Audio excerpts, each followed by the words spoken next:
Mother सुहाग online classes में आप सभी का स्वागत है। जैसा कि आप लोगों को अर्धवार्षिक परीक्षा की जानकारी दी गई है और सभी बच्चों को सिलेबस भी भेज दिया गया है।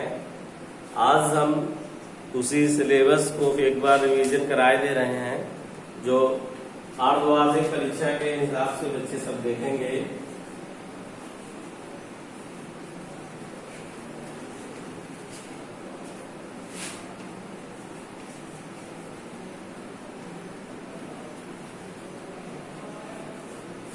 इसमें आपको इतिहास में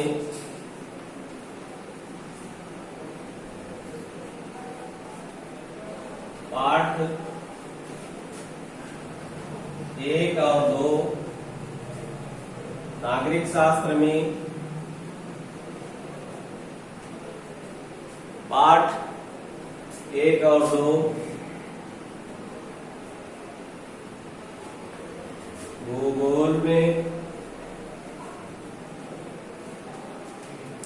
इसमें आपको पाठ 1, 2, 3 और अर्थशास्त्र में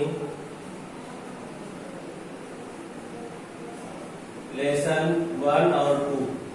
लेसन 1 और 2 का मतलब है आपको पालमपुर की कहानी नहीं याद करना है, जो कि आपके सिलेबस से हटा दिया गया है। पार्ट 1 में जो भी बच्चे पालमपुर की कहानी लिखे हुए हैं वो एक पाठ में नहीं याद करना है, उसे कटवा दिया गया है, वो आपके सिलेबस से बाहर है। यानी कि आपका पार्ट 1 का मतलब है जो पार्ट 2 का लिखवाया है लेसन का नाम है और वहां से आपको याद करना है। ठीक है, तो ये आपका अर्धवार्षिक परीक्षा का सिलेबस है। इसी के आधार पर सभी लोग तैयारी करेंगे और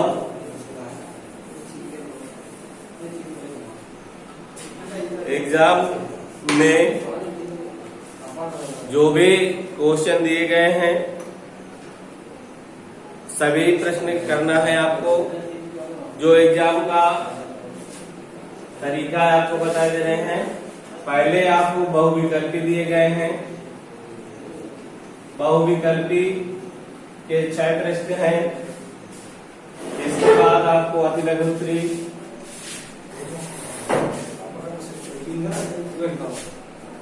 अतिलघुत्तरी प्रश्न, इसके बाद फिर लघुत्तरी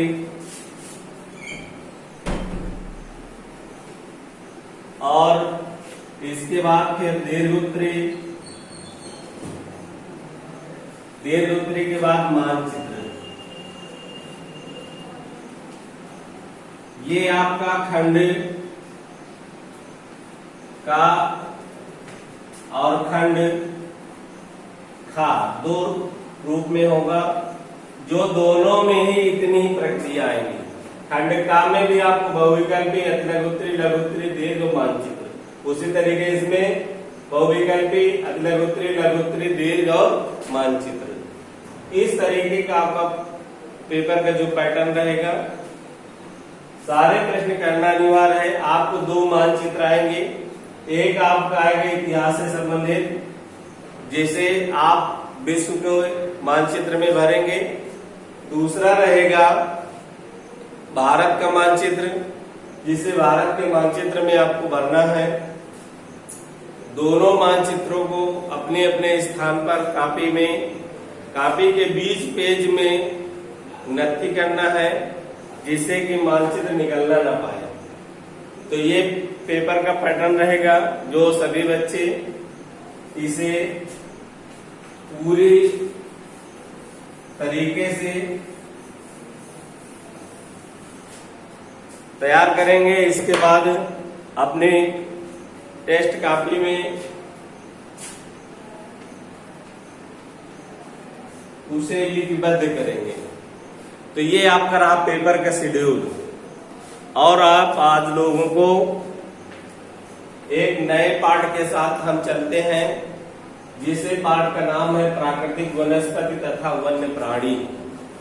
प्राकृतिक वनस्पति का मतलब है जो भी वनस्पतियां ईश्वर द्वारा हमको मिलती हैं, प्रकृति, नेचर या नेचुरल, प्राकृतिक नेचुरल जो भी हमें वस्तुएं मिलती हैं वो सब क्या होती हैं, प्राकृतिक वनस्पति होती हैं। जैसे वृक्ष, झाड़ियां, घास तथा पक्षियों, ये सब क्या है, प्राकृतिक वस्तुएं हैं। इनमें से देखेंगे कुछ।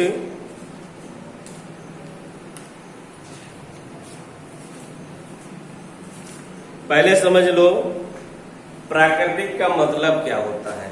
ये प्रकृति जो है इसका अर्थ समझ लेते हैं। प्रकृति होती है, वनस्पति जगत शब्द का अर्थ है किसी विशेष क्षेत्र में किसी समय में पौधों की उत्पत्ति से है। इस तरह प्राणी जगत जानवरों के विषय में बतलाता है। वनस्पति तथा अन्य प्राणियों में इतनी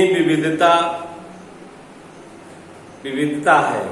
अब इसी में जैसे धरातल और जलवायु, इन सब के कारण क्या होती, विविधता होता है। तो इसमें है भूभाग, भूमि का वनस्पति पर प्रत्यक्ष एवं अप्रत्यक्ष प्रभाव पड़ता है। कैसे पड़ता है, भूमि का प्रत्यक्ष और अप्रत्यक्ष दोनों तरीके से प्रभाव पड़ता है। पर्वत, पठार तथा मैदान और शीतोष्ण कटिबंधों में एक ही प्रकार की वनस्पति नहीं होती है। इनमें हर जगह क्या होता है, भिन्न भिन्न प्रकार की वनस्पतियां पाई जाती हैं। धरातल के स्वभाव का वनस्पति पर बहुत प्रभाव पड़ता है। उपजाऊ भूमि पर प्रायः कृषि की जाती है। ऊबड़ तथा असमतल भूभाग पर जंगल तथा घास के मैदान हैं, जिनमें वन्य प्राणियों का आश्रय भी है। मतलब जो भी जंगल हैं या घने वन हैं, वहाँ जो जंगली जानवर होते हैं वहां पर वो अपने रहने के स्थान बनाते हैं। इसमें मृदा यानी मिट्टी के बारे में देखिए, विभिन्न स्थानों पर अलग अलग प्रकार की मृदा पाई जाती है। बिल्कुल सत्य है कि कुछ जगह लेटराइट मिट्टी पाई जाती है तो कुछ जगह काली मिट्टी पाई जाती है, कुछ जगह बालुई मिट्टी पाई जाती है।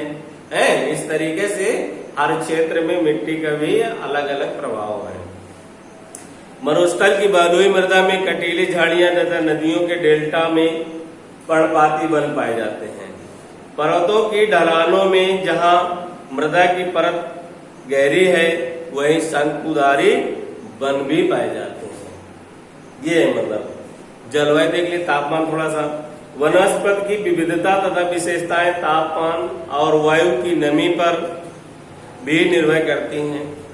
हिमालय पर्वत की ढलानें तथा प्रादेशिक पहाड़ियों पर 915 मीटर की ऊंचाई से ऊपर तापमान में गिरावट वनस्पति के पनपने और बढ़ने को प्रभावित करती है और उसे उष्णकटिबंधीय एवं उपोष्ण शीतोष्ण तथा अल्पाइन वनस्पति में परिवर्तित करती है। तो ये है आपके तापमान के कारण।